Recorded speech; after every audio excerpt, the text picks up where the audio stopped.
que de hijo puta yo nada, no sé su majestad. Un señor como Felipe González no podría abrir la boca públicamente de política, que en 2 ocasiones intentar asesinar, me amenaza me amenaza el gobierno. En el programa de Risto Mejide, Todo es mentira, que también mencioné Cote Cabezudo y me interrumpieron inmediatamente. Violador en serie, probablemente el mayor depredador sexual que hemos conocido, que hemos tenido en España. ¿Por qué no salen los medios constantemente?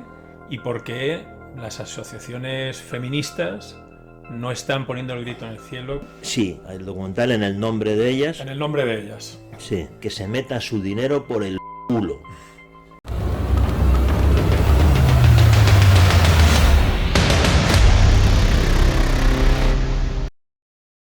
Melchor, muchas gracias por recibirnos en tu casa. Y solo faltaría. Gracias a vosotros por querer escucharme. Un placer. Y bueno, la idea es tener una conversación, en este caso, sobre periodismo y filosofar un poco en cómo están las cosas. Un poco la idea del trabajo de Sombra en cuanto a podcast. La idea es sentar en el diván al tema que vamos a tratar, ¿no? Y analizar un poco sus luces y sus sombras, hacernos conscientes un poco de cómo está la situación, por qué está así, y una vez que tú eres consciente, pues eso te da herramientas para gestionarlo, para llevarlo, para entenderlo, ¿no? Y con el tema del periodismo en general, hoy en día hay una sensación que yo creo que es bastante general, que es la de que ha desaparecido. Exacto, no hay, o sea, para mí, yo siempre he admirado tu figura como periodista de investigación, porque has estado investigando temas donde te has jugado no solo tu carrera profesional, sino incluso tu vida, por lo delicados que eran, y aún así tú siempre te has mantenido en eso, y hoy en día ese tipo de investigación como contrapoder, yo no lo veo, parece que ha desaparecido, ¿no? Bueno, yo, de entrada, a mí nunca me gustó el término periodismo de investigación, ¿vale? Que lo acepto porque sirve para que nos entendamos todos. Claro. ¿Y por qué no me gustaba? Porque todo periodista ha de investigar.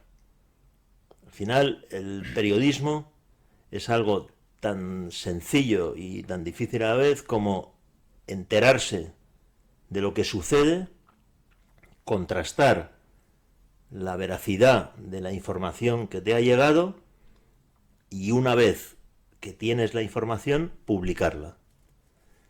Porque la información no pertenece al periodista, no pertenece siquiera a una empresa periodística. Los periodistas, cuando ejercemos nuestra profesión,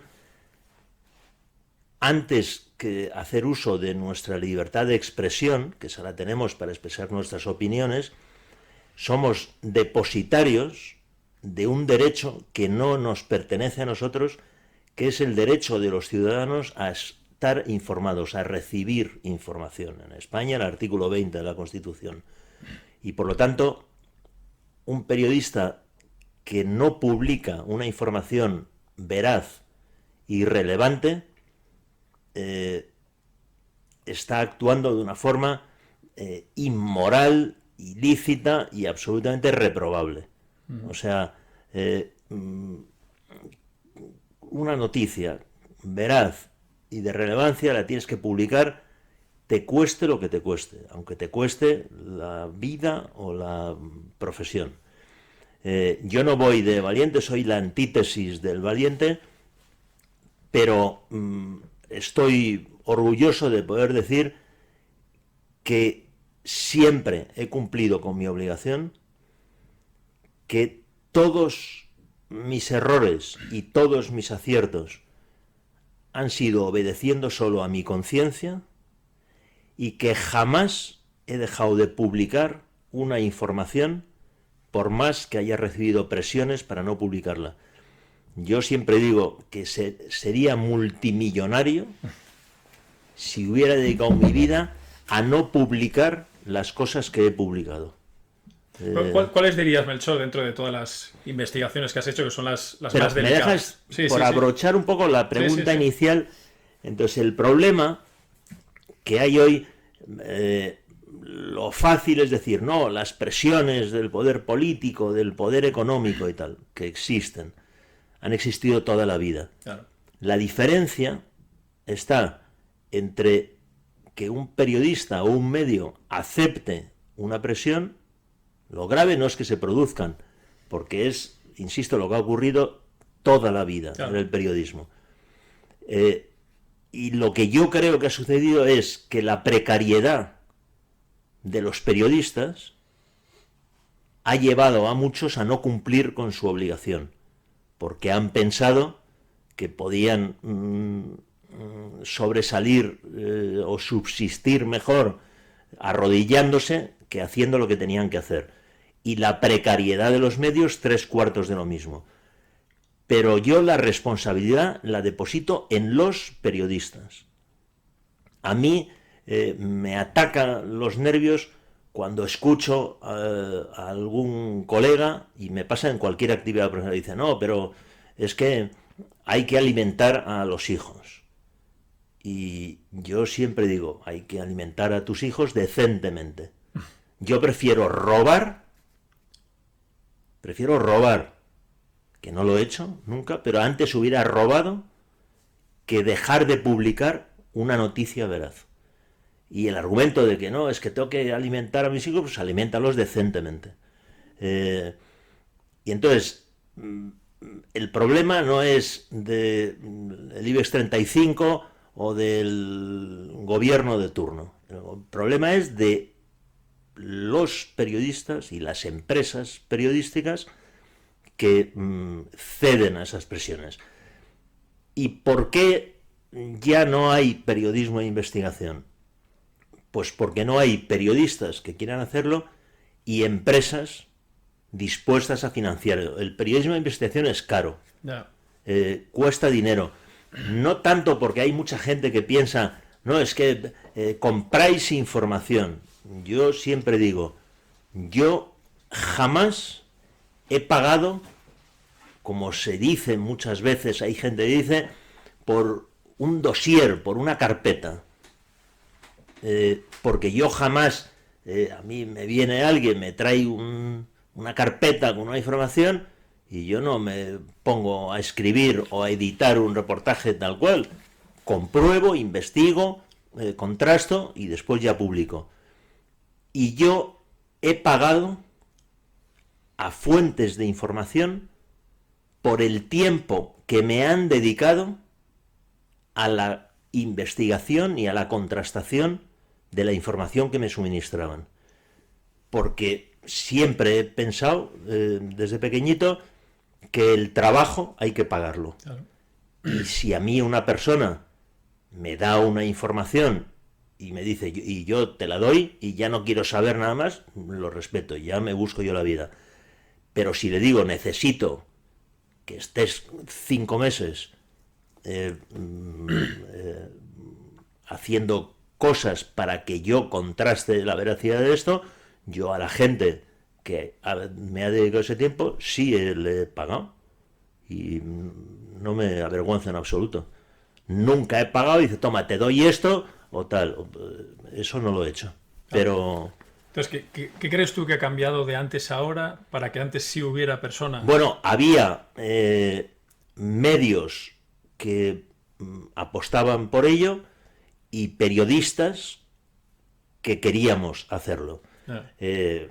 Yo recuerdo, empecé en Diario 16 y Diario 16 sacó muchas exclusivas y despidieron al director, Pedro J. Ramírez, porque él se negó a despedirme a mí por las investigaciones sobre los GAL. Si Pedro J. me hubiera despedido a mí, él hubiera seguido siendo director del periódico. Cuando lo despidieron, hubo, no sé, fuimos 5 o 6 personas de 100 y pico que trabajamos ahí, que dijimos, oye, nos vamos, sin que nadie nos despidiera. Yo no puedo trabajar por dignidad en un periódico en el que han despedido a mi jefe por defender mi trabajo. y fundamos El Mundo. Y nosotros siempre decíamos, Diario 16 era el periódico que podíamos hacer, en el que hacíamos muchas cosas, y El Mundo es el periódico que queremos hacer. Y entonces, pues teníamos una empresa y había periodistas, no solo en El Mundo, hay periodistas de investigación en España, los hubo entonces, fantásticos, me viene a la cabeza Manuel Cerdán, Fernando Rueda. Hoy hay periodistas de investigación buenos, sí. Me viene a la cabeza Javier Chicote, que suele trabajar con Juan Fernández Miranda, que trabaja en el periódico ABC.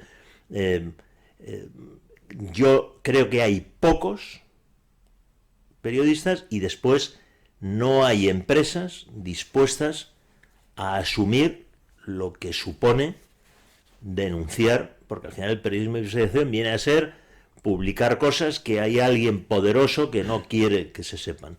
Bueno, pues hay muchas empresas que no están dispuestas a asumir ese riesgo ni a financiar. ¿Y por qué cuesta el periodismo de investigación? No porque haya que pagar gente, porque tienes que estar... El periodismo de investigación lleva tiempo. Claro. O sea, no se hace en 2 días, no se hace en una semana. Ya ha habido casos en los que antes de publicar algo he estado 10, 11 meses. Y en las redacciones, a mí había mucha gente que decía, joder, tú vives como un cura, porque no estás aquí todo el día escribiendo, no haces trabajo de lo que se llama en el argot de carpintería del día a día, estás todo el día de viaje y tal. Y digo, sí, a ver si te crees que estoy de viaje de vacaciones. Y yo estoy sin publicar 9 meses y después hago 5 portadas. Claro. Que generan venta y esa venta genera publicidad gracias a la que comemos todos. Quiero decir, entonces, pues el problema está en que no hay empresas que quieran hacerlo y que no hay periodistas. O sea, yo no echo la culpa al poder político o económico, que hace todo lo posible para que no Sí, pero eso lo ha hecho siempre. Lo que pasa es que quizá hoy hay más... Hoy posiblemente hay más concentración de poder a lo mejor que antes. Bueno, hoy hay más concentración de poder, hay un poder... Y más dependencia. Claro, hay periodismo, ¿no? un poder político que lo controla todo y unas empresas con enormes dificultades que viven en buena parte de la publicidad institucional. Claro. Y eso es lo que... Claro, esa es un poco la sensación general que se percibe, ¿no? O sea, que el periodismo, digamos que los medios de comunicación, la mayor parte, no son rentables sin la publicidad institucional. Bueno, sí, después hay casos de medios que sobreviven por el apoyo o sea, que tienen una deuda que en cualquier otra empresa estarían cerrados, Claro. Y que no cierran porque el poder político se ocupa de que las empresas importantes, me está bien a la cabeza Prisa, con Telefónica, con los bancos y con una deuda multimillonaria, ¿no? Y ahora escuchamos, me estoy enrollando mucho, interrúmpeme cuando quieras. Yo ahora alucino cuando yo leo mucha prensa. Soy todavía de los que leen papel, pero también sigo digitales y soy muy seguidor de Objective. Y leo y escucho a Juan Luis Cebrián dando lecciones de periodismo y de demócrata. Y dices, pero ¿esto qué es? Pero qué poca vergüenza. O sea, dice, oiga, Juan Luis Cebrián, yo iba a la cárcel de Carabanchel a ver a mi padre encarcelado por la dictadura de Franco, cuando usted era el jefe de la propaganda del fascismo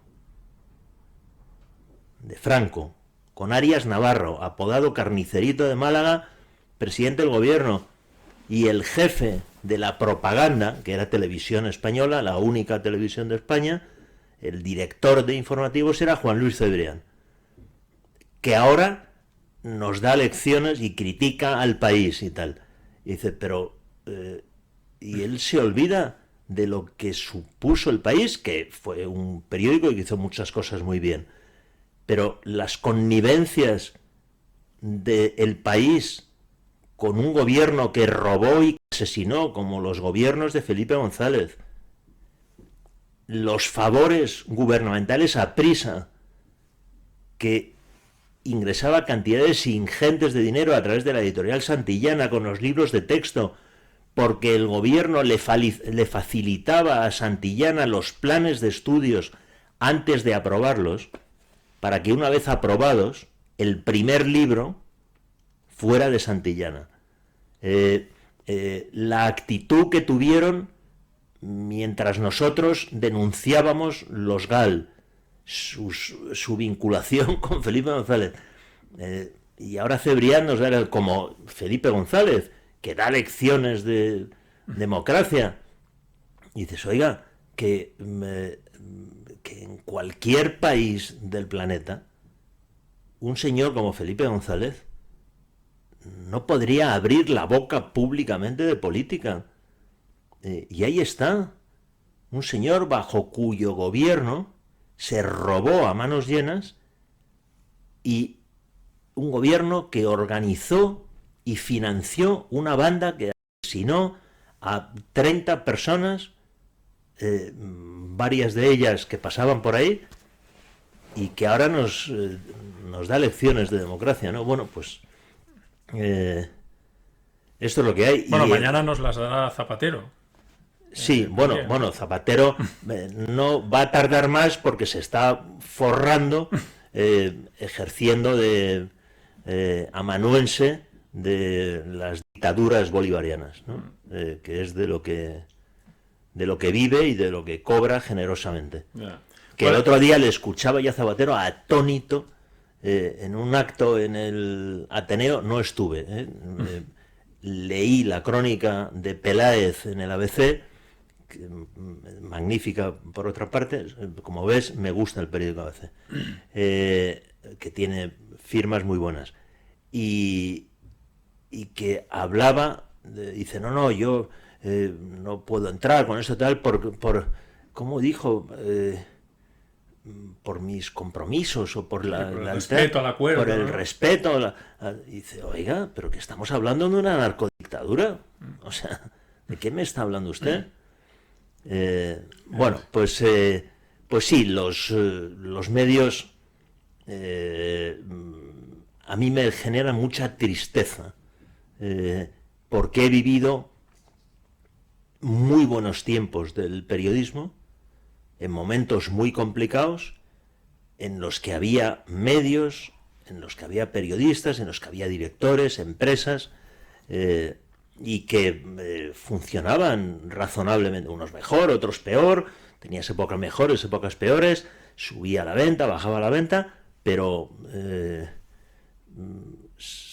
había investigación, había noticias, y ahora es todo la agenda que marcan los partidos políticos. Sí, mira, que ahora yo te cuento una anécdota. Cuando yo hice el matinal de ABC.radio, que hice 2 años, empecé, y entonces, pues, por mimetismo, por copiar lo que hacía la competencia, todos los días, en el tramo político, hacía una entrevista. Y entonces hubo un día en que me senté con mi equipo y digo, a ver, estamos entrevistando a la gente que carece del más mínimo interés. No, es que llamamos a... me es igual, el PP, el PSOE, Izquierda Unida, cualquiera, y pedimos a... me lo invento, si fuera ahí, oiga, que quiero entrevistar a Borja Semper. Y entonces el partido te dice, no, te voy a enviar a Pepe López. Y entonces dije, ¿se han terminado las entrevistas? y le expliqué, mire usted, habrán notado que llevo una semana sin entrevistar a nadie, porque a quienes quiero entrevistar no se dejan entrevistar, y porque no estoy dispuesto a que los partidos políticos decidan a quién entrevisto yo. Claro. O sea... Y te preguntaba antes, Melchor, ¿cuáles, de las investigaciones que has hecho, cuáles dirías que para ti son las más relevantes, con las que has quedado más satisfecho, o en aquellas que has sentido que te estabas jugando más, por dónde te estabas metiendo, ¿no? A ver, hay una que ha marcado mi carrera profesional, que fue Los Gal, entre otras cosas porque fue muy prolongada en el tiempo y con mucho éxito. Está mal que lo diga yo, pero es así. Investigaciones sobre ETA que me costaron que en 2 ocasiones ETA intentara asesinarme, no que me amenazara, que también, no que apareciera en unas listas, que también, que en 2 ocasiones, gracias a Dios, me libré porque vinieron a asesinarme. Yo investigué y denuncié la muerte de Chomin Iturbe, que fue número 1 de ETA en Argelia, que nos contaron una versión de un accidente, no sé qué, y yo publiqué que no había sido un accidente como contaban, que Chomin había muerto en un campo de entrenamiento del ejército argelino. Muchas investigaciones en relación con ETA, Los Gal, que yo ahí me daba que dejar, me amenaza ETA, me amenaza el gobierno. ETA dice que soy un periodista policía, confidente a la policía, y la policía dice que soy un terrorista. Bueno, la policía, el gobierno, José Barrionuevo, en una ocasión detuvieron a un comando de ETA en Madrid y tenía unos carnets de prensa de Diario 16. Y Barrionuevo llamó al director a decirle, oye, Melchor es colaborador del Comando Madrid de ETA. Y entonces el director le dijo, pues me sorprende porque estoy mirando aquí por una cristalera que tengo y le veo ahí sentado. Supongo que vendrán a detenerle inmediatamente, porque si lo que me dices es verdad, y dice, ya te garantizo yo que no. Pero si esto fuera verdad, le habrían venido a detenerle. El rey Juan Carlos I, en una cena o almuerzo con periodistas, dijo, salió el tema de los Gal. Y entonces el rey dijo, no, esto de los Gal es, dijo, puta de Melchor Miralles, que es de Herri Batasuna y maricón. Y solo hubo un periodista, que fue Pepe Oneto, fallecido, buen amigo mío, que le dijo, señor, Melchor Miralles no es un hijo puta, no es de Herri Batasuna y no es maricón, que podría haberlo sido, pero no es el caso. Y me parece infumable, impresentable, que el rey de España diga esto de Melchor Miralles. En una recepción en Bilbao, cuando yo dirigía El Mundo del País Vasco, cuando llegué en el besamanos este que se hace, le saludé y él me dijo, Melchor, ¿cómo se nota que vienes de familia monárquica? Bueno, mi padre era monárquico, de su padre, de don Juan. Dice, porque eres el único que me ha saludado bien, porque la gente no sabe saludar al rey. La gente se hacen ahí, se agachan, no sé qué. El saludo del rey es simplemente agachar la cabeza. Bueno, y entonces yo le dije, señor, muchas gracias, aprovecho para decirle que de hijo puta yo nada, no sé su majestad, de Herri Batasuna tampoco, y maricón tampoco. Y le ruego que no vuelva su majestad a hablar en esos términos de mí. Y la reina Sofía me hizo un comentario por lo bajine y me dijo, muy bien. Y entonces, bueno, pues eso es el panorama. Pero yo insisto mucho, la responsabilidad es de cada uno. Si hubiera periodistas que quieren investigar, investigaría. Entonces yo, la investigación más relevante, las relacionadas con el terrorismo en España, ETA, y es verdad que sobre todo Gal, en las que no dudé ni un minuto. Ya lo digo, todo esto, insisto en que soy la antítesis del valiente. Bueno. Pero yo además, las amenazas me suponían un estímulo. Es decir, cuando alguien intenta que yo no haga algo, a mí me estimula para hacerlo. Eso es que es por ahí, ¿no? En la vida en general. Ya. Después, pues he hecho otras investigaciones, aporté cosas al crimen del caso de los Urquijo y tal, y después lo último que he hecho es el caso de Cote Cabezudo, que es un fotógrafo de San Sebastián que estuvo durante 3 décadas violando en su estudio a mujeres, muchas de ellas menores de edad, que tuvo la protección del Ayuntamiento de San Sebastián, siendo alcalde Odón Elorza, que financiaba a Cote Cabezudo, que además era su fotógrafo de cámara. Ya está el documental en Netflix, ¿no? Sí, el documental En el nombre de ellas. En el nombre de ellas. Sí.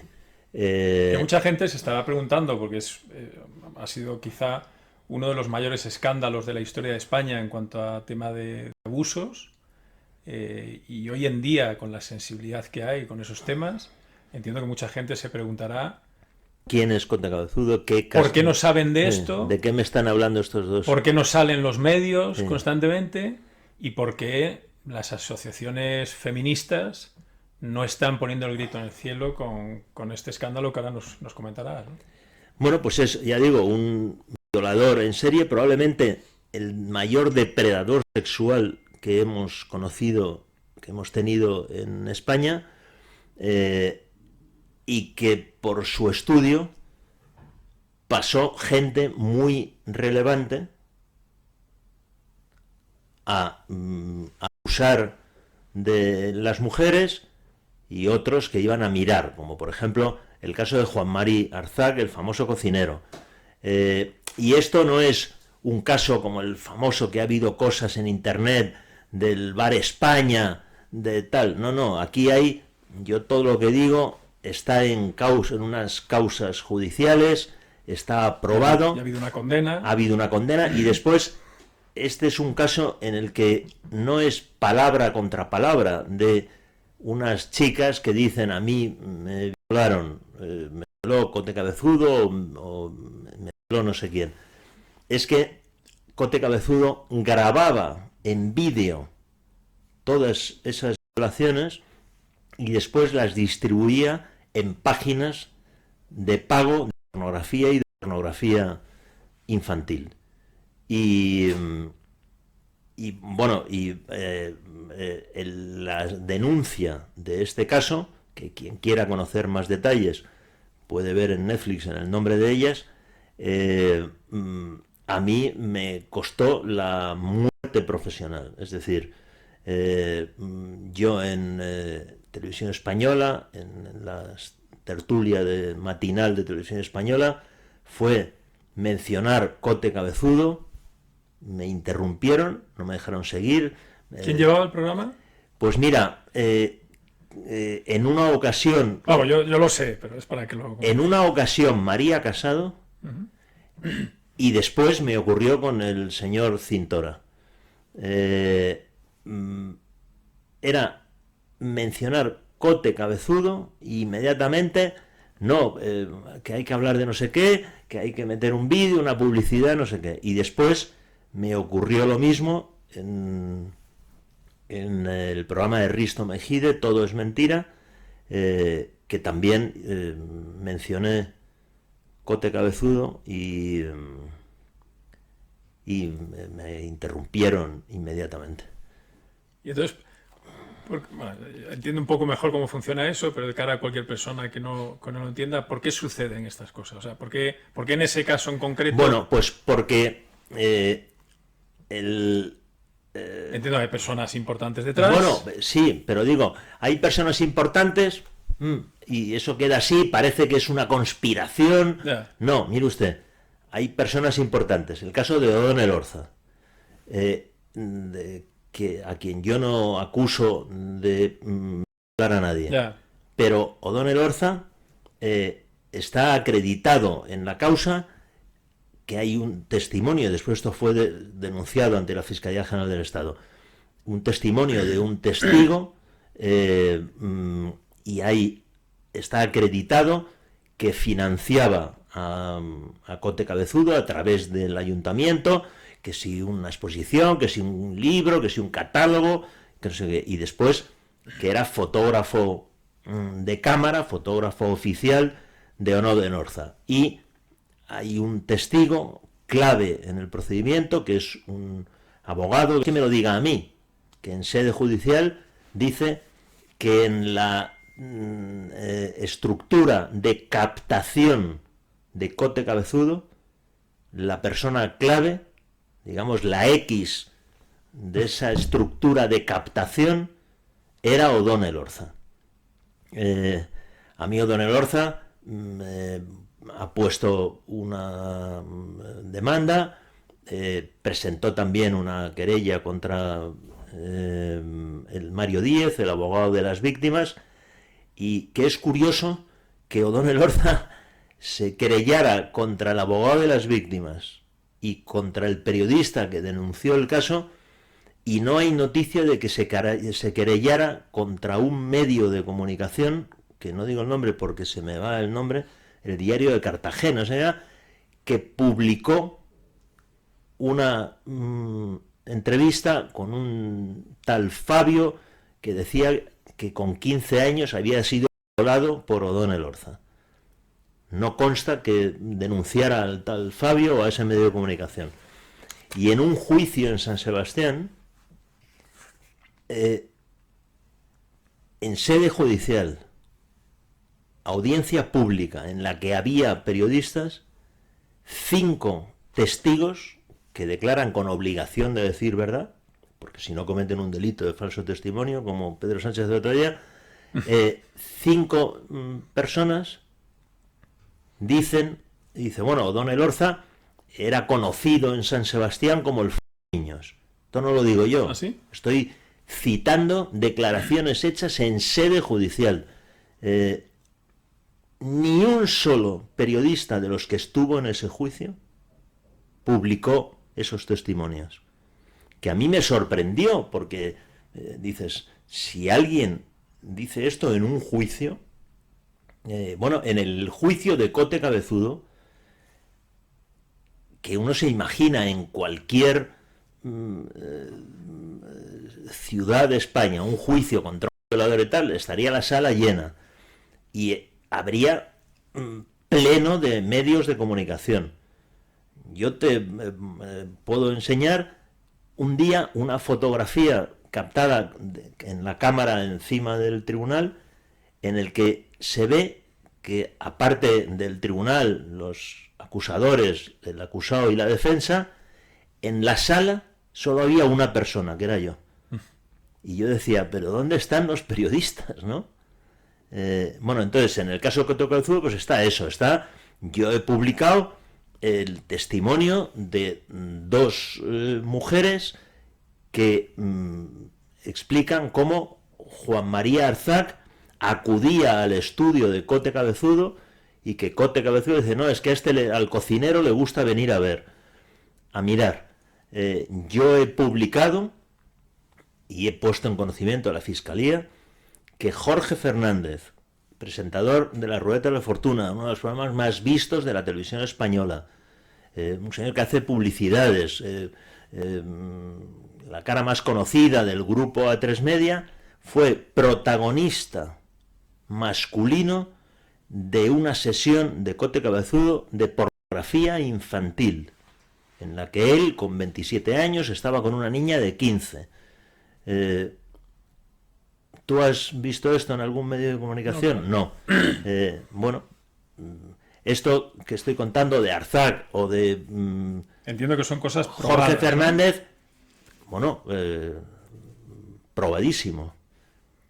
Insisto, que está en conocimiento de la justicia. Claro. Y la Fiscalía de San Sebastián, en el caso de Jorge Fernández, acreditó la existencia de esas imágenes, de esa sesión, diciendo que era pornografía infantil, pero que estaba prescrito. A mí me parece anonadante que nadie haya querido saber nada del caso Cote Cabezudo. Bueno, el documental de Netflix lo está viendo gente. Esto que cuento de Jorge Fernández y de Juan María Alfar, en el documental no sale porque es investigación posterior, porque yo sigo investigando el asunto. Las organizaciones feministas, es decir, ¿dónde están? ¿Os pusisteis, entiendo, en contacto con alguna? Todas. Irene Montero. Hace poco falleció la señora de la organización... Perdón. La organización feminista más conocida, muy vinculada al Partido Socialista en el País Vasco. Qué desastre. Bueno.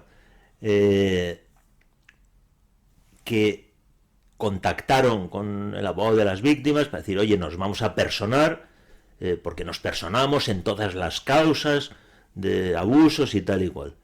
Y al cabo de unos días dijo, oye, no, que es que nos piden para personarnos como acusación 3.000 euros y que no vamos a pagar 3.000 euros.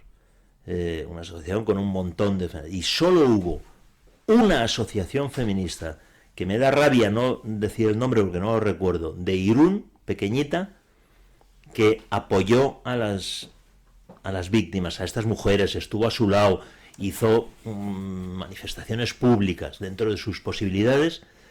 Casualmente, una asociación feminista que jamás recibió un euro de subvenciones públicas. Casualmente, ¿no?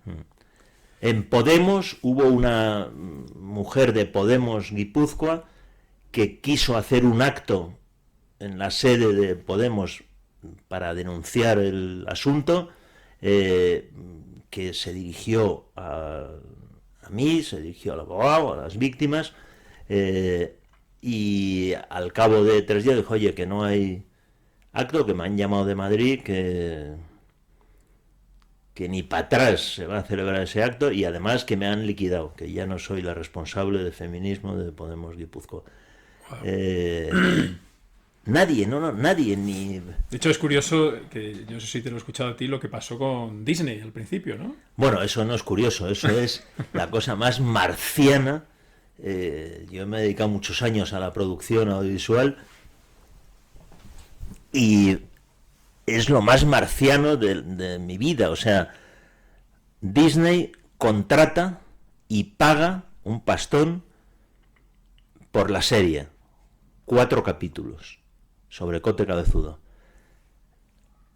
Va supervisando las entregas que íbamos haciendo capítulo por capítulo. Las aprueba. Y una vez terminada, anuncian el estreno 26 de noviembre de 2000, ya me estoy haciendo mayor, y 2023, no, 22. 22 sería. 22. Y distribuye la serie a los periodistas de los medios que escriben de estas cosas. Y el día antes del estreno nos dice, oye, que no se va a estrenar la serie. Pero no nos dice, oye, que no se va a estrenar la serie, devolvernos la pasta, y no dice, y ahí tenéis la serie, pues podéis hacer lo que queráis con ella. Y entonces hablamos con Netflix, que claro, para Netflix ya tenían parte de su campaña hecha, ¿no? Con todo lo que se publicó del escándalo de Disney. Y Netflix nos dijo, mira, solo que en vez de 4 queremos 3 capítulos. No entramos en el contenido, o sea, el contenido cero problema. Pero por un tema comercial nosotros creemos que nos va a funcionar más en 3. Que fue un poco porque hubo que remontar, porque al final, entonces 4 capítulos, sí, dejarlo en 3, tienes que volver a hacerlo. Pero sí, bien, se estrenó en Netflix y ahí está todavía. O sea que animo a todo el mundo a que vea en el nombre de ellas. Claro que sí. Estábamos con Disney. Sí, entonces te decía que si recibisteis en algún momento alguna explicación de Disney, de qué No, pasó. No, entiendo que preguntasteis y os dijeron, nada, pues no hemos se cambiado va. de política y... No, primero intentaron marearnos un poco con temas jurídicos y tal. Y que nosotros dijimos, oye, que todo lo que se dice en el documental está en una causa judicial. O sea, que no es que lo digamos nosotros. Bueno, y después con Netflix, por contarlo todo, hubo un momento marciano, que es que cuando ya nos explicaron lo de que en vez de 4-3, perfecto, no entraron a decirnos nada del contenido, y cuando les entregamos los 3 nos dice, oye, que, que esto lo tiene que verificar Neutral. Entonces yo dije, pero ¿qué me tiene que verificar a mí, Ana Pastor, un... sí, esto lo tiene que verificar Neutral. ¿Y lo hicieron? No, y entonces se lo enviaron a Ana Pastor y nos dijeron, dice, tenéis que pagarle 6.000, creo que eran 6.000 pavos a Neutral de la verificación. Y dice, no, pero vamos a pagar nosotros 6.000 pavos porque no hemos encargado nada. No, pero esto es política de la casa y tal. Y Ana Pastor hizo un documento alucinante, claro, lógicamente, diciendo que todo lo que se decía ahí, que estaba en una causa judicial. Y después tuvo los ovarios de decir públicamente que, porque hubo gente que le afeó, porque esto salió en algún sitio y tal, y entonces dice, bueno, ¿y vosotros por qué no habéis hablado de esto? Y entonces dijo, no, yo siento mucho que hemos estado despistados con este caso de Cote Cabezudo. Pero no volvieron a hablarlo después, ¿no? ¿Despistados, Ana Pastor? Y cuando se publica lo de Jorge Fernández, compañero tuyo de tu empresa, del grupo A3 Media, y sigue despistada Ana Pastor. Sigue despistada esta señora, la verificadora de los cojones. Es impresionante, no, sí. Y gente muy feminista, Sí. muy activista. No, que te dan lecciones de feminismo, ella y su señoro.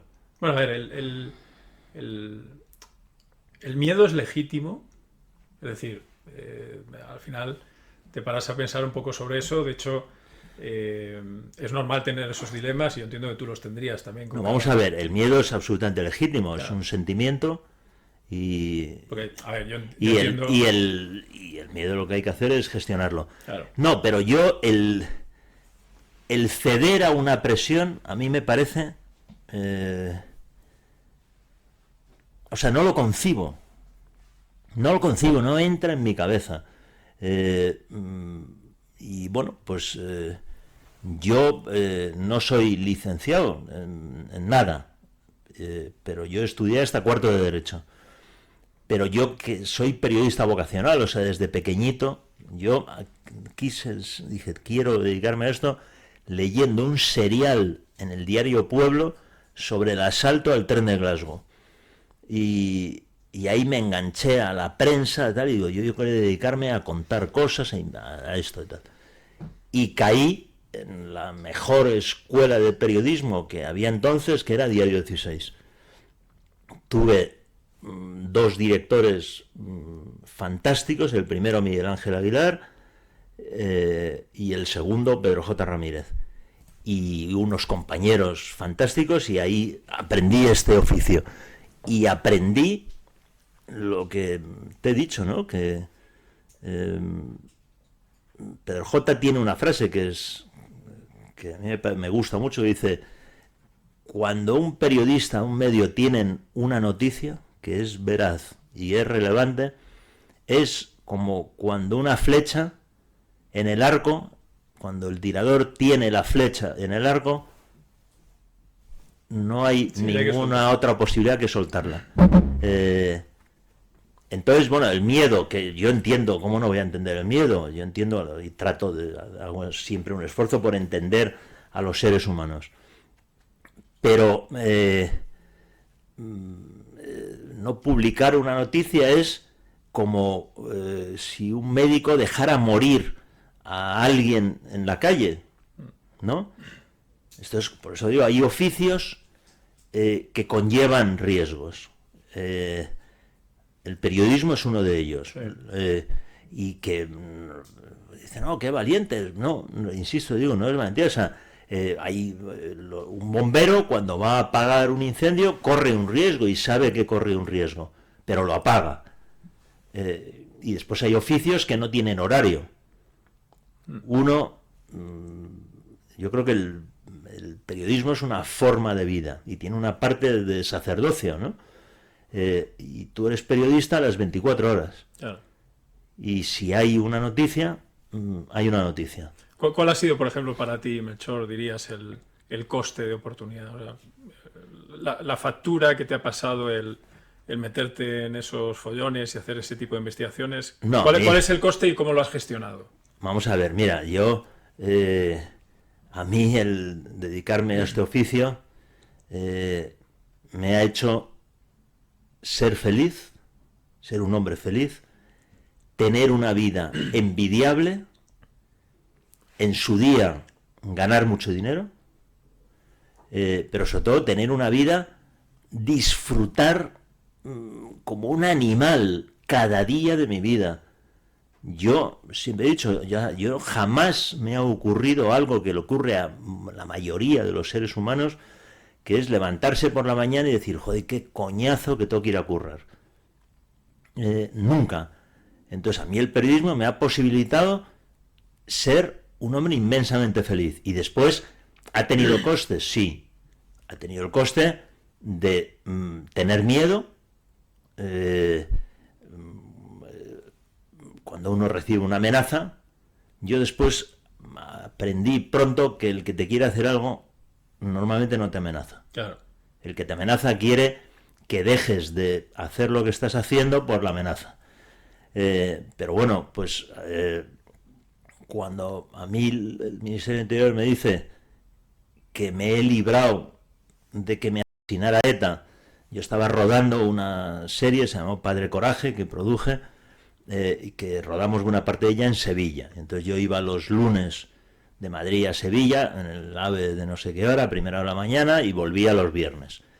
Y cuando detuvieron a un comando Andalucía, les dijeron, bueno, ¿y qué es lo siguiente que vais a hacer? Y dice, pues picarle el billete, que es como decían los etarras de los asesinatos, a Melchor Miralles. Y tenían mis horarios y tal, y a mí me enseñó el Ministerio de Interior, la Comisaría General de Información, una carpeta que tenían ellos con mis fotos, llega todos los lunes a tal hora, está en tal hotel, con su equipo, no sé qué y tal. Y claro, cuando te dicen, no, que no es una amenaza, no, dicen, macho, que me he librado porque les han detenido. O sea, que si no detienen, creo que fue un jueves, a estos hijos de puta, el lunes a mí me habían liquidado. ¿Eso te da miedo? Pues claro que te da miedo. Claro. Yo he vivido 11 años de mi vida con escolta, que es una mierda.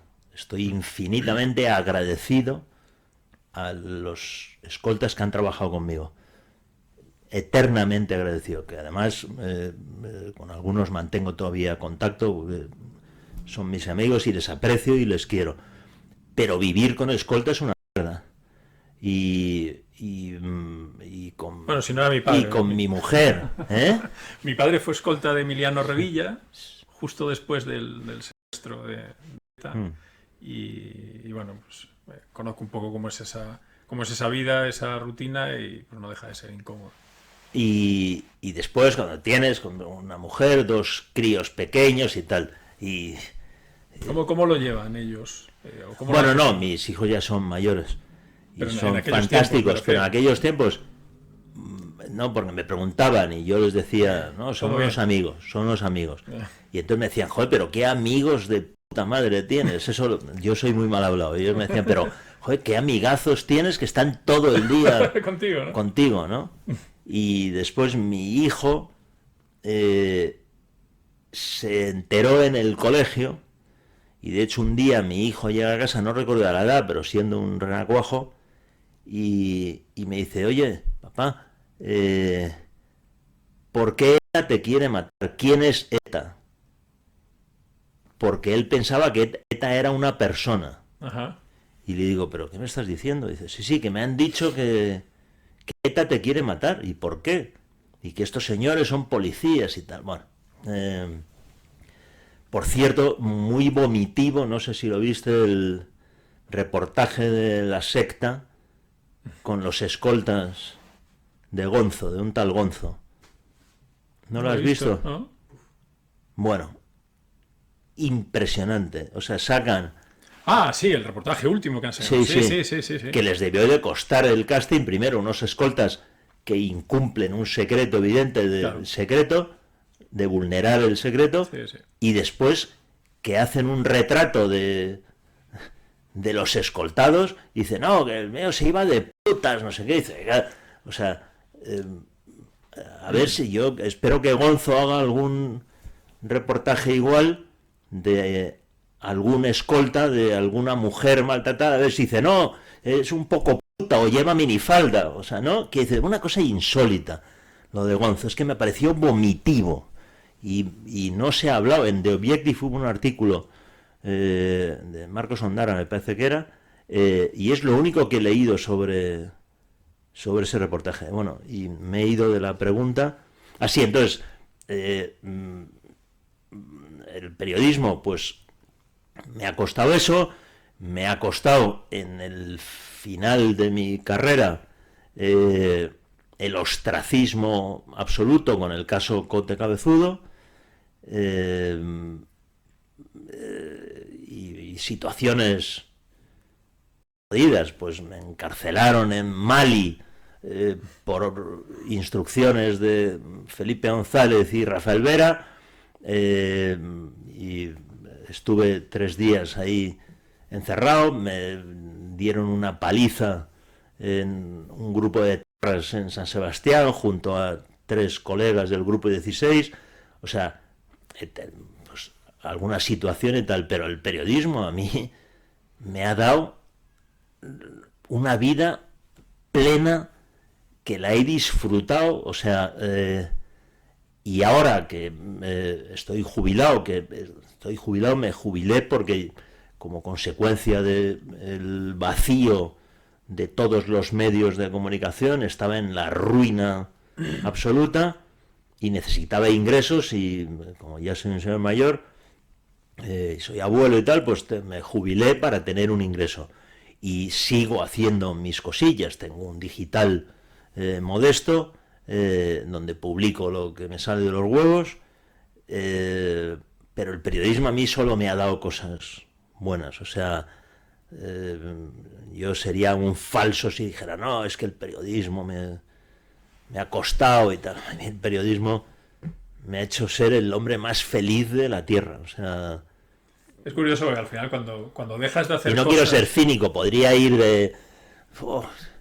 me ha costado carísimo. No, y se te ve en el brillo de los ojos, que no mientes. Pero es una pena porque al final, cuando dejas de hacer cosas por miedo, que como te decía antes, es comprensible, y bueno, pues una persona tiene miedo, tampoco lo vas a poner... No sirve de nada juzgarlo desde fuera, porque es un sentimiento propio, lo inactiva él y ya está.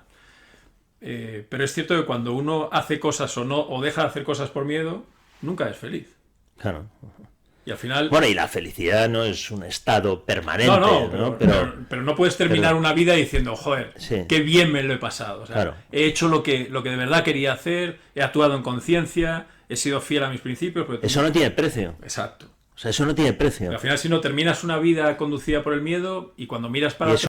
Claro, es una vida. Pues es normal tener tanto miedo a la muerte. No, y después, yo, por ejemplo, que no tengo el más mínimo miedo a la muerte, tengo pavor al dolor, porque he tenido dolor, he superado un cáncer, sé lo que es el dolor, pero yo a la muerte no le tengo ningún miedo. Soy católico, soy creyente,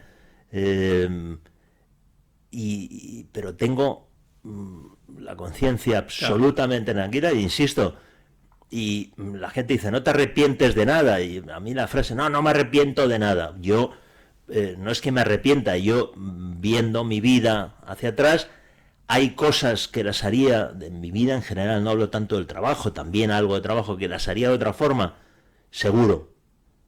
Pero los lunes cualquiera acierta la quiniela, ¿no? Y la vida hay que vivirla, y no sé quién dijo, no es literal la frase, yo quiero morir lleno de cicatrices, claro, y de haber vivido, y de haberme dado hostias, y de haberme equivocado, y de haber acertado, y sobre todo, pues, de la satisfacción y el orgullo del deber cumplido. Y lo que te digo, nunca me he equivocado o he acertado obedeciendo a nadie. claro. ¿Cuántas veces te han ofrecido dinero por no publicar algo? Y si alguna anécdota que puedas contar en ese sentido. Pues mira, dinero... Bueno, dinero... Sí, dinero me han ofrecido en varias ocasiones. La más alucinante, me da rabia no decir el nombre, porque lo diría, pero no me acuerdo. Un policía de Tenerife, por no publicar una historia de un tipo al que asesinó la policía en Tenerife, que me dio información sobre los GAL, que se llamaba Jean-Paul Raguet. Y que no daba crédito, y dije, más, este tío, ¿de dónde sacará? Porque me ofrecía un pastón de aquel entonces. Y sí, pero nunca me ha movido el dinero en mi vida. Me ha gustado ganarlo. Hubo una época en que gané mucho dinero, en el que en ese oficio se ganaba dinero, pero nunca, o sea, yo, por ejemplo, tuve en algunas ocasiones ofertas económicas para cambiar de trabajo, entre otras cosas para desactivarme, y jamás tomé la decisión por una cuestión económica. Cuando he sido jefe o empresario, a mí cuando alguien me venía a decir, oye, pues quiero que me subas el sueldo, que es que tengo una oferta, yo le digo, lárgate y tienes las puertas abiertas para volver. Y si yo te subiera el sueldo ahora mismo, tú me tendrías que decir, oye, me cago en todos tus muertos, me has estado estafando porque sabías que me tenías que pagar más y no me lo pagabas. Oye, yo jamás a nadie a alguien que me ha venido, tengo una oferta que me pagan más, digo, no dudes en aceptarla. No dudes en aceptarla y vete y vas a aprender cosas, vas a ver otras gentes. Pero sí, yo sería un cínico miserable si yo ahora te dijera, no, lo que me ha costado a mí el periodismo. A mí el periodismo, junto a mi familia, me han hecho el hombre más feliz de la tierra. ¿Qué le dirías, Melchor? Dedicándome al oficio más bonito del mundo, que te permite conocer mundo, conocer gente. He estado con reyes, con presidentes del gobierno, con asesinos en serie, con delincuentes, con banqueros, o sea, la vida misma, la vida, ¿no? Y entonces, ¿cómo voy a decir yo que me ha costado y tal? Y después, pues sí, me he metido en líos. Claro. Porque la vida, si no te la complicas un poco, es un coñazo. ¿Qué le dirías al típico joven que está terminando la carrera de periodismo y que ve un poco cómo está el periodismo en general? ¿Qué mensaje le darías tú a una clase de próximos periodistas? ¿Qué mensaje les darías? Que es un oficio con mucho futuro. Que si buscan hacerse ricos, que busquen otro camino. Pero que si les gusta el periodismo, que la sociedad siempre va a necesitar de periodistas. Que es verdad que hoy en día los medios están en crisis, hay otros canales de comunicación, pero siempre va a ser necesario el periodismo y por lo tanto, parafraseando a Gabriel Celaya, que es un arma cargada de futuro. Si te dedicas a cumplir con tu obligación, que si vas a ejercer el periodismo dispuesto a arrodillarte ante el primer Pedro Sánchez que se te cruce, Hoy en día, y te comentaba antes el ejemplo, creo que es Jaime García Obregón, si no recuerdo mal, el chico, es un chico programador que en Twitter en se Twitter dedica, publica. sí, que en Twitter se dedica a investigar las subvenciones de la administración pública a causas que al final no van a ninguna parte. Hace un análisis de todos los observatorios que se crean, que ya hay un vademecum de observatorios. De hecho, ahora le han cambiado el nombre a consultoras, porque ya los observatorios son un poco a cachondeo. Y él hace investigaciones a base de los datos que se publican y que son complicados encontrarlos, y lanza sus conclusiones y sus estudios en Twitter, y tiene sus métodos de financiación. Él solo, sin ningún medio detrás, y vive de eso, y vive de maravilla, y hace lo que le gusta.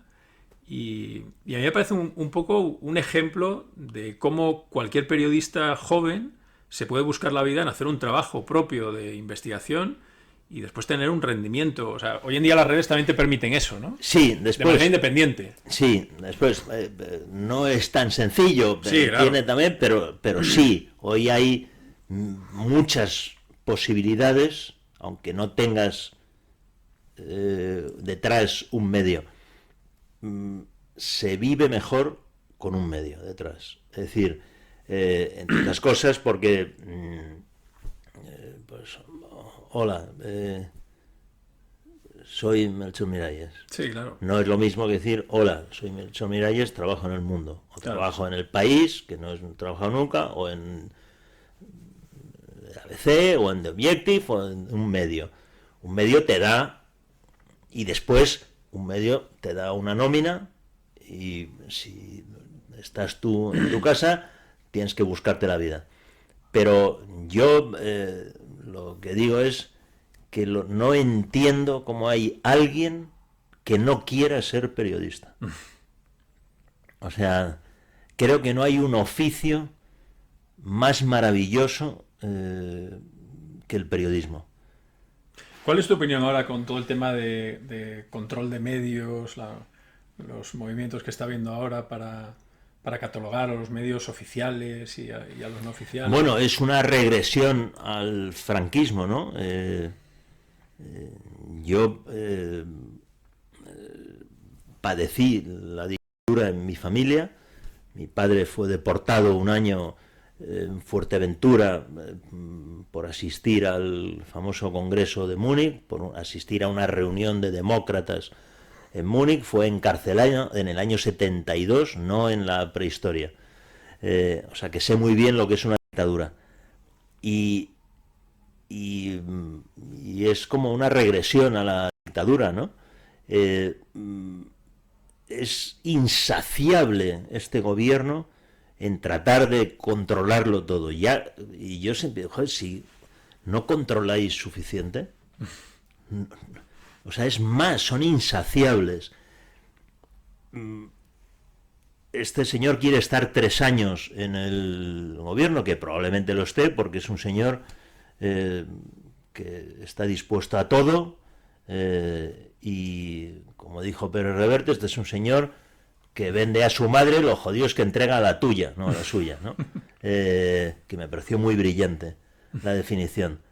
Y entonces no va a tener fácil sacar esas iniciativas legislativas, pero ya controla a buena parte de los medios y Sí. discrimina a los medios que no le son adeptos. Yo, por ejemplo, que tengo un medio de comunicación que es un digital, que no es un periódico, es un sitio en el que publican gente variopinta. Y ¿Cómo se llama el digital? Coméntalo. It Magazine, It Magazine. Y que es un medio que yo monto con Mario Díez, el abogado de las víctimas de Cote Cabezudo y con otra amiga nuestra, somos los tres propietarios de ese medio. Tenemos una asociación que se llama Justicia Poética, que ayuda a víctimas de abusos sexuales.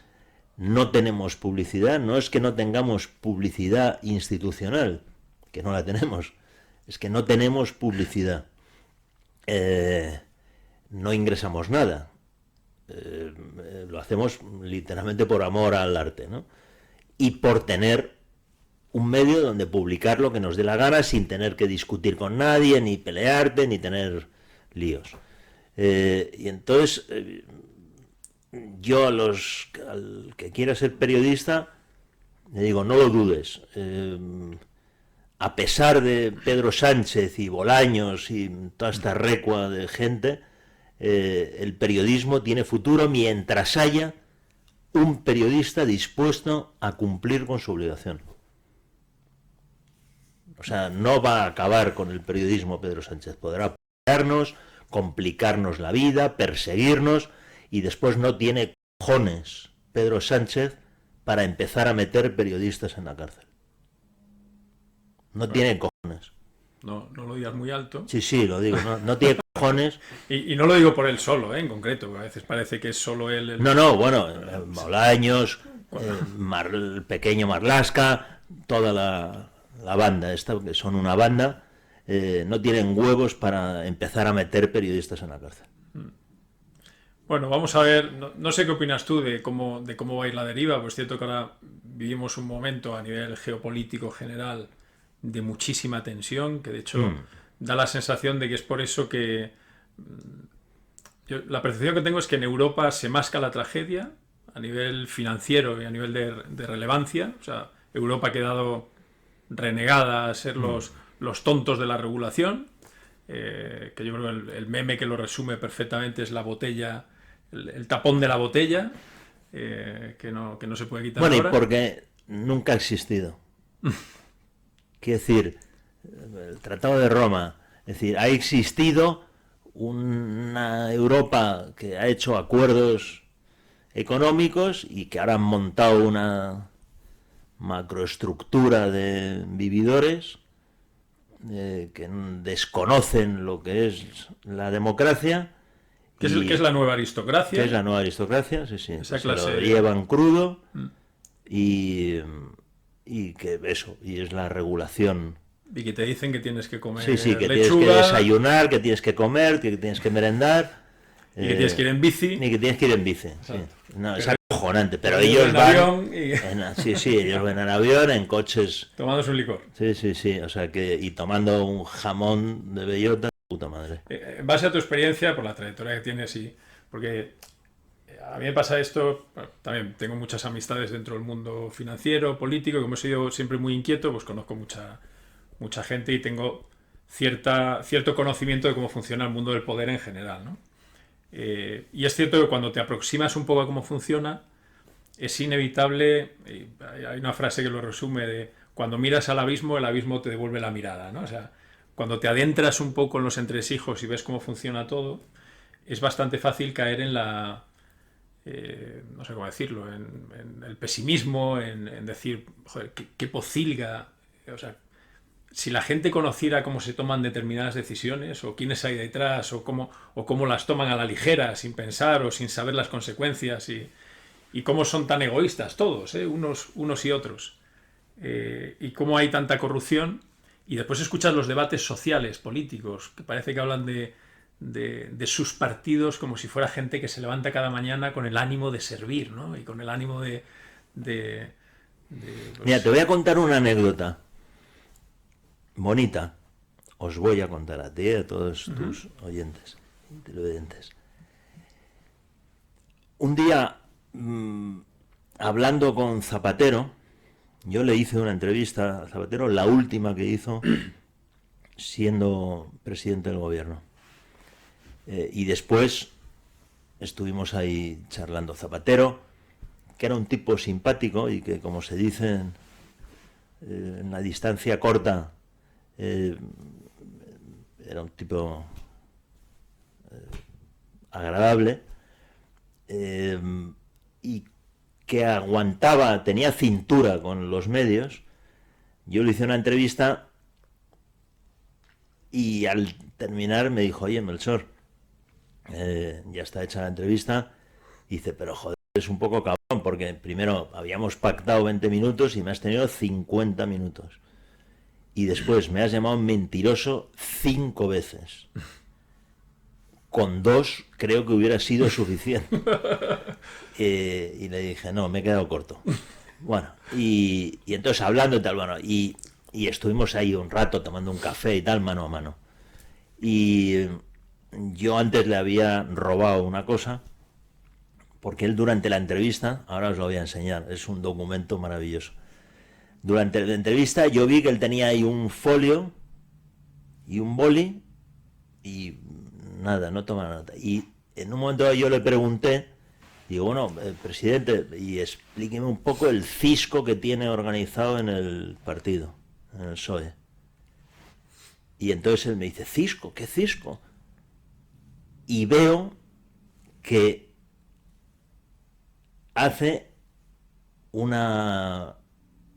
escribe cisco con Z, nada más. Y entonces yo cuando termino la entrevista, yo veía el folio y digo, eso me lo tengo que llevar. Me lo tengo que llevar. Un manuscrito de Zapatero.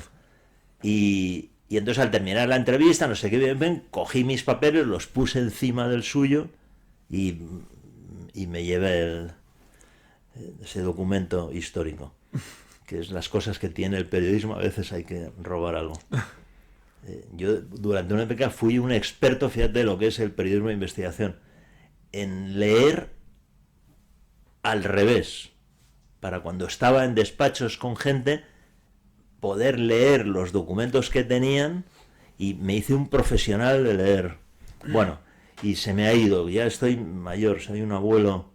Sí, que le quitaste el tema del cisco. Ah, no, y entonces, y entonces me dijo, mira, le dije, no, porque dice, eres muy crítico. Y bueno, pero es que esto...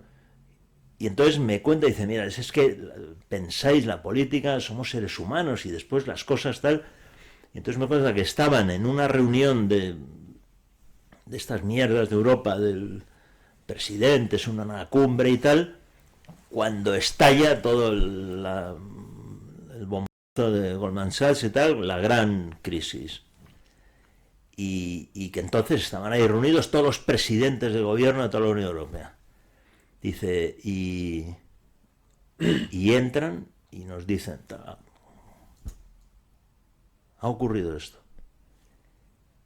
Y el tío, el esclavo que entró ahí a decirlo, se fue, les dejó, y dice, entonces nos quedamos mirándonos unos a otros, nadie hablaba, y dice, hasta que uno, que me dijo que, pero ya no lo recuerdo, dijo, pues hay que hacer algo, hay que decir algo. Y entonces dijeron, a ver, ¿qué? Dice, no hablaba nadie.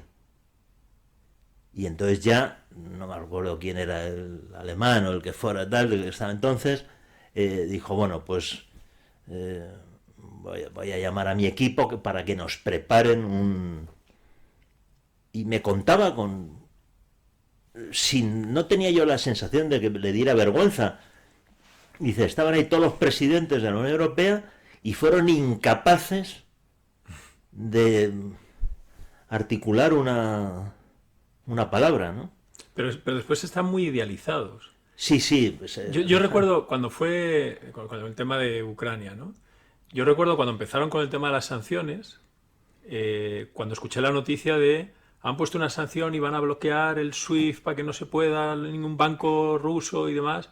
Y yo lo comentaba con mi familia o con mis amigos y le decía, no van a poder pagarles el gas. Y decía, estos, que me conozco el equipo, estos han bloqueado eso y no van a tener forma de pagar el gas. Pero tú, Javier, tú piensas que son estúpidos o sea, lo pensaba, pero tú eres... ¿Cómo crees que nos gobiernan aquí? Sí. No, tal. Y al cabo de una semana salió la noticia, oye, no, se han dado cuenta que no se podía pagar el gas, entonces han habilitado una cuenta del banco de tal. Entonces, Yo noto siempre que por parte de la sociedad es como que se tiene muy idealizado Sí, se les tiene idealizados. el Sí, político y que toman las decisiones muy con grandes sí, gente, equipos. no, y después que ellos son gente sesuda y gente tal, Y es un peligro. son un peligro, sí. Y además que, como dicen en Vitoria, donde no hay mata no sale patata. Claro. Entonces, yo siempre he tenido la sensación Y después, ahora mismo, bueno, yo creo que la situación que estamos viviendo en España empezó con Zapatero, pero yo creo que ahora mismo, a nivel global, tenemos un nivel de clase política y de líderes políticos que da miedo. O sea, que da miedo. Mires a donde mires. Sí, sí, pero te decía que por eso creo que vienen grandes cambios, porque yo creo que al final está ahora mismo la clase política perfecta para que se dé cuenta la sociedad de que no pueden estar constantemente esperando a que un buen amo les resuelva la vida. La vida. Yo siempre he tenido el pensamiento de que las sociedades, pues, siempre he visto una relación entre el tipo de sociedad de un país y el tipo de político que tiene, ¿no? O sea, siempre he pensado que al final el político emana de la sociedad. Sí, son un reflejo. Un reflejo, no está claro. Son un reflejo. Yo, por ejemplo, en España ahora mismo, la gente dice, no, pero esto, digo, bueno, pero si este es el país de los tragacionistas. Claro. Gente que traga con todo. Sí, sí. Gente que vota. Si son de los míos. A unas siglas. Sí, sí. Le es igual. Y PSOE, que me es igual PSOE que PP y tal. Dice, no, oye, pero es que tu partido va a presentar a Jack el Destripador. Igual. Y dice, no, pero es mi partido. Claro. O sea, no, es. Y eso, y la gente traga con todo. Claro. Yo no doy crédito. Entonces, si te das cuenta, siempre he pensado que tenemos la clase política en cada país que se merece esa sociedad como espejo, y que al final lo que tenemos que aprender como sociedad es a eso, a que si estás esperando un buen amo, cuanto más delegues la responsabilidad, peor va a ser la clase política que tengas, ¿no? En el momento que empieces a asumir responsabilidad como sociedad, te preocupes de llegar en profundidad a los temas, de entenderlos. Y entiendas que cuanto menos Estado, mejor. En vez de estar esperando a que el Estado te resuelva todo. Claro. Y a que el Estado te diga lo que tienes que desayunar, lo que tienes que comer, lo que tienes que cenar, y lo que tienes que pensar, lo que tienes que leer. O sea, no, absolutamente de acuerdo contigo. Sí. Por eso yo creo que va a haber un gran cambio, porque me da la sensación de que estamos al borde de una gran lección general, ¿no? Es decir, es como... Yo me temo que va a tardar, lo veo menos... Sí, no, el timing es... supongo que es imposible saberlo, pero la tensión geopolítica que hay ahora a nivel global, o sea, está habiendo un cambio de paradigma, obviamente. Sigues un poco cómo están las elecciones en Estados Unidos y cojas por donde las cojas. Yo creo que no he visto, desde que tengo uso de razón y desde que lo sigo, un programa electoral o unas candidaturas que casi parecen cómicas, ¿no? Viendo un poco los candidatos y... Sí, no, que me parecen nefastos los dos. Claro. Y después el tema de Kamala Harris, que es evidente que está todo, el universo está dirigido por Obama, ese desdoblamiento de la Kamala Harris vicepresidenta y la Kamala Harris candidata. Sí, no, lo de esos dos candidatos, pero bueno, aquí... está todo el mundo... En Francia. Y después en España, o sea, esto que parece un chiste, pero que es verdad, o sea, hay mucha gente que dice, bueno, estamos en una situación económica de crisis severa, los problemas que tiene la gente para ganarse la vida, para llegar a fin de mes, para poder tener un alquiler, para poder comprar una casa,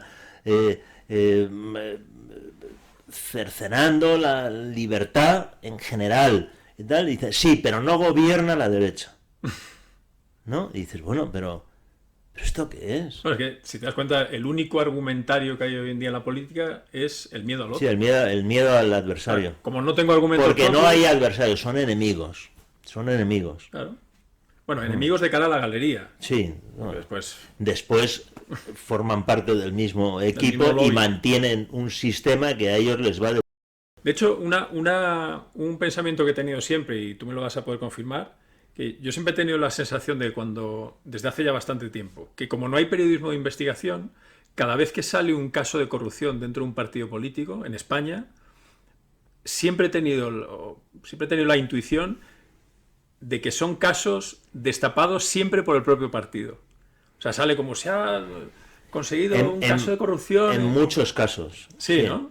Bueno, ahí... Cuando se quieren quitar a alguien del medio... Hubo un ministro franquista, Pío Cabanillas, que tiene una frase que es maravillosa, que en una reunión de lo que era entonces Alianza Popular, y dice: al suelo que vienen los nuestros.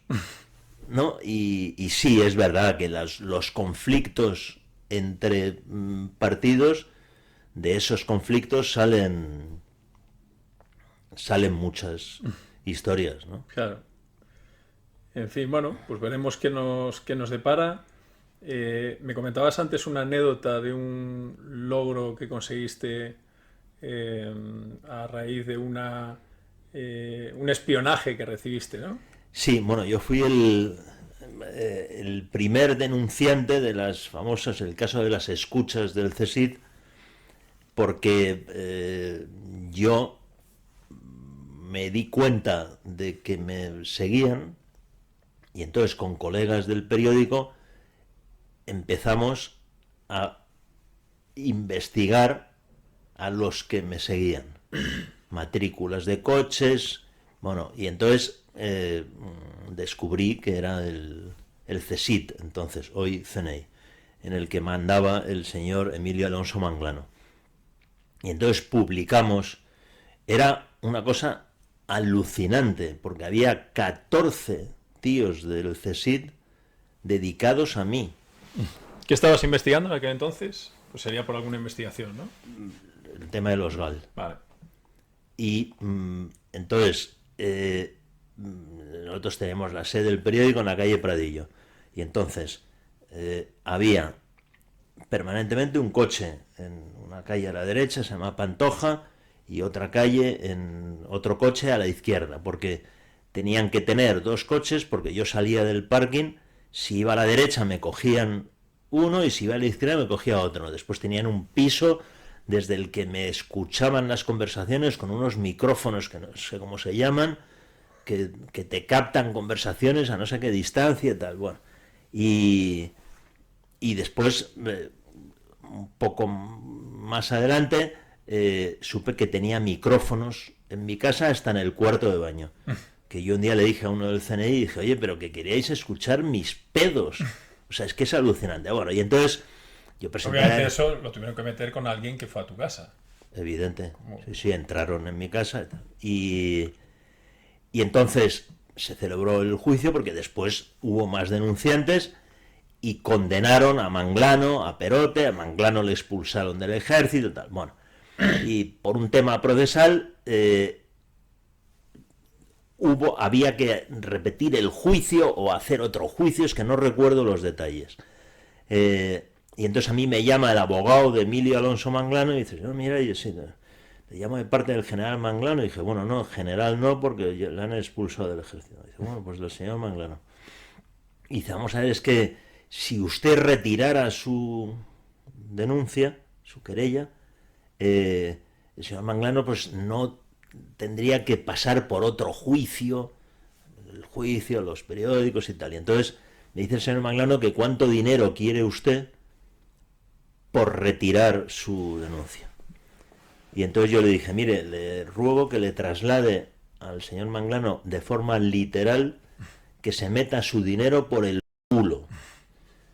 Y que no obstante, como tampoco tengo un interés especial en perseguir al señor Manglano, que si el señor Manglano me envía una carta firmada por él en la que me diga que él era el jefe del Servicio de Inteligencia Español, cuando a mí se me espió ilegalmente, que él era el jefe de esa película, y que me pida disculpas. No pretendo que se azote en la espalda, pero que me pida disculpas. Si él me envía esa carta, yo retiro la... Y entonces me envió una primera carta a través del abogado y le dije, no, insuficiente, porque era una carta que, nada, una segunda insuficiente, y a la tercera dije, venga, acepto, retiro la...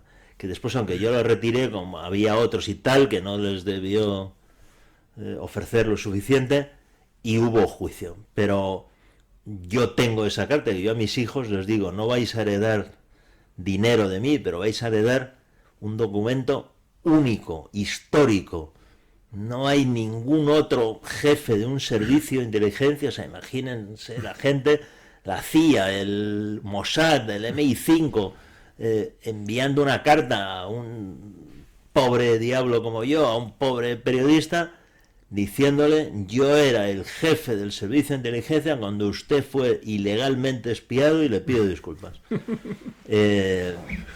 Y lo tienes enmarcado, ¿no? lo tengo enmarcado. Ahora, lo enseñaremos, lo enseñaremos. Sí, sí, lo podéis enseñar. Y es un documento del que estoy muy orgulloso.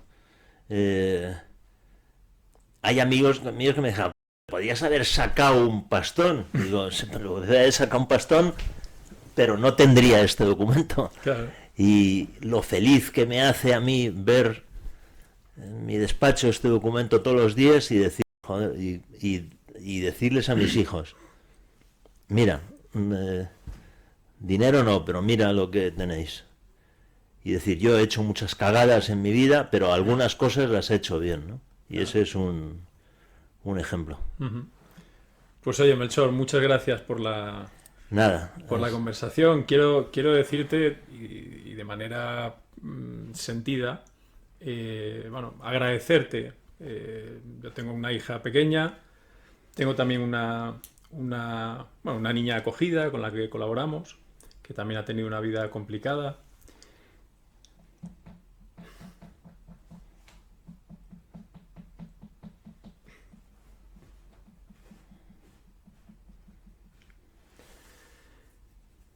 Y entonces todo el tema que tiene que ver con el... Me vas a emocionar a mí. A ver. No, pero todo el tema que tiene que ver con el abuso de niñas es algo que me pega mucho. Y hoy en día es cierto que hay mucho feminismo de pacotilla. De pacotilla. Salón, ¿no? Vamos a discutir porque, como me pasó una de las últimas discusiones que tuve en Twitter, que fue surrealista, a raíz de opiniones como es machista regalar flores a una mujer. Bueno, pues ahí todo el mundo se enzarza, cualquier excusa es buena para victimizarse por una persona y lo respeto. Cada uno tiene su prueba y sus situaciones, ¿no? Pero es cierto que cuando no entras en determinados patrones morales que tú no comulgas, porque los consideras ya absurdos o no razonables, pues es rápido juzgarte o tacharte o etiquetarte, ¿no? Y en cambio después para cosas serias, como este tema que tú has defendido, jugándote mucho y que te ha llevado quizá al ostracismo a nivel periodístico y profesional, pues has hecho todo eso por tus principios, por tu ética profesional y entiendo que también por tu humanidad, porque al final pues has ayudado a esas chicas a que puedan, porque creo que empezaron 3 con la denuncia. Sí, pero es un caso que yo mis amigos que me dicen, joder, pero también había a veces gente que me decía, joder, pero qué pesado eres con Conte Cabezudo. Digo, mucho. Y lo que queda. Porque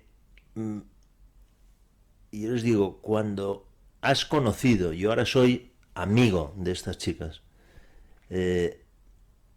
cuando has estado con ellas, cuando las has escuchado, no te puedes bajar. Claro. A no ser que seas una bestia, ¿no? Pero por eso, y yo les dije, no os voy a fallar. Podré equivocarme, hacerlo mejor o hacerlo peor, pero conmigo vais a contar hasta el final, y el final sabemos que puede ser dentro de mucho tiempo. Claro. Pues estas niñas no han sentido apoyo de nadie, no han tenido repercusión mediática. Bueno, en este caso, el que tiene mérito de verdad es Mario Díez, el abogado de estas chicas, que vive en Oviedo, que este caso se llevaba en San Sebastián, que no ha cobrado un duro, que se ha jugado la vida, que ha recibido también presiones por tierra, mar y aire. Si no hubiera sido por Mario, todo esto no hubiera sido posible. Claro. Mario ahora es mi hermano del alma. Yo he aprendido muchísimo de él, es un tipo fuera de serie, y la verdad es que hemos hecho un equipo, Claro. ¿no? Y hay gente que me dice, no, pero claro, tú es que estás de un lado. Digo, sí, sí. Yo, en general, estoy del lado de las víctimas. En el terrorismo, 3/4 de lo mismo. Entonces, en este caso, claro que tomo partido. Claro. Claro que tomo partido. Sin dudarlo. Claro. Pues os agradezco a título personal que Nada, se hayan podido sentir Javier. acompañadas, por lo menos por Nada que agradecer, solo por faltaría. vosotros y bueno, y como Yo mensaje. les agradezco a ellas que confiaran en mí. Ujú. Tú sabes, el inicio del caso es alucinante, es ilustrativo de todo lo que hemos hablado. A mí me envían un correo electrónico que envían el mismo correo a todos los medios de comunicación y a todos los periodistas mínimamente conocidos. Ana Rosa Quintana, Susana Griso, Pedro J, Cebrián, o sea, todos los periodistas, y te metimos a ti. El único que respondió fui yo, no que respondió que sí. Yo cuando leí el mail dije, oye, si esto que se me cuenta es verdad y se puede demostrar, me subo a la historia y voy hasta el final, o sea, con todas las consecuencias. Y yo no daba crédito cuando decía, bueno, pero os contestarían, oye, muchas gracias, no, que ya es un tema de educación, no ya de periodismo. Dice Melchor, nadie respondió. A mí es que esas cosas me dejan helado, ¿no? Y la insensibilidad de escuchar esta historia. Y no te digo nada, Javier, cuando has visto los vídeos. Ya me imagino. Cuando has visto los vídeos. Por eso digo que yo les agradezco a ellas que confiaran en mí. Sí, de hecho, también Porque como, he aprendido, claro, no te puedes imaginar lo que he aprendido. también como conclusión final y viéndolo un poco más desde un punto de vista positivo, y reitero, sin juzgar a nadie, porque entiendo el miedo de todo el mundo y entiendo las circunstancias de cada uno, pero merece la pena confrontar el miedo. Y Sin merece duda, la pena sin duda. tener una vida más corta o más larga, un poco más complicada, un poco más feliz, pero sabiendo que en conciencia has hecho en cada momento lo correcto, dejando un buen ejemplo a tus hijos. O tus hijos ahora pueden no vivir con un padre millonario, pero viven con alguien que ha sido fiel a sus principios. Y eso no tiene precio. Eso no tiene precio, no, totalmente. Eso no tiene precio. Así es, Pues, Javier. Melchor, un placer y volveremos a hablar, seguro. Para lo que quieras, cuando quieras. Igualmente, O sea muchas que gracias. Es el principio de una larga amistad. Seguro. ¿Eh? Muchas gracias. Muy bien.